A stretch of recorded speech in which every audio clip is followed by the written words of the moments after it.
नमस्कार, मैं भूमिका और आप देख रहे हैं जेजेएन न्यूज। उत्तराखंड में आरोपियों की सार्वजनिक पिटाई, परेड और पहचान उजागर करने के मामलों पर अब हाईकोर्ट ने सख्त रुख अपना लिया है। वहीं इस मुद्दे को लेकर दायर जनहित याचिका पर सुनवाई करते हुए हाईकोर्ट ने राज्य सरकार समेत पुलिस के आला अधिकारियों से 4 सप्ताह में जवाब तलब किया है। बता दें, मुख्य न्यायाधीश मनोज कुमार गुप्ता और न्यायमूर्ति सुभाष उपाध्याय की खंडपीठ ने मामले की सुनवाई करते हुए सभी पक्षकारों को नोटिस जारी किया है।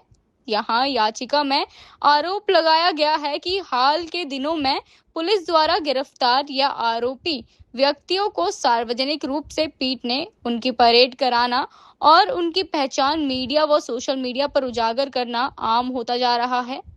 वहीं याचिकाकर्ता का कहना है कि इस तरह की कार्रवाई संविधान में दिए गए मौलिक अधिकारों और जब तक दोषी सिद्ध न हो निर्दोष के सिद्धांत का उल्लंघन है। साथ ही याचिका में उधम सिंह नगर के रुद्रपुर का मामला भी शामिल किया गया, जहां रेप केस के आरोपियों की सार्वजनिक पिटाई और परेड कराए जाने जैसे आरोप लगे हैं।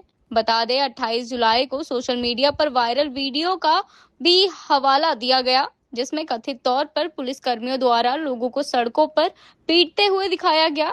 याचिका में ये भी मांग की गई है कि पूरे राज्य में पुलिस कार्रवाई, गिरफ्तारी, हिरासत और आरोपियों की पहचान उजागर करने को लेकर एक समान एसओपी लागू किया जाए। आज की इस खबर में बस इतना ही। ऐसी तमाम खबरों के लिए जुड़े रहिए जेजेएन न्यूज के साथ। धन्यवाद।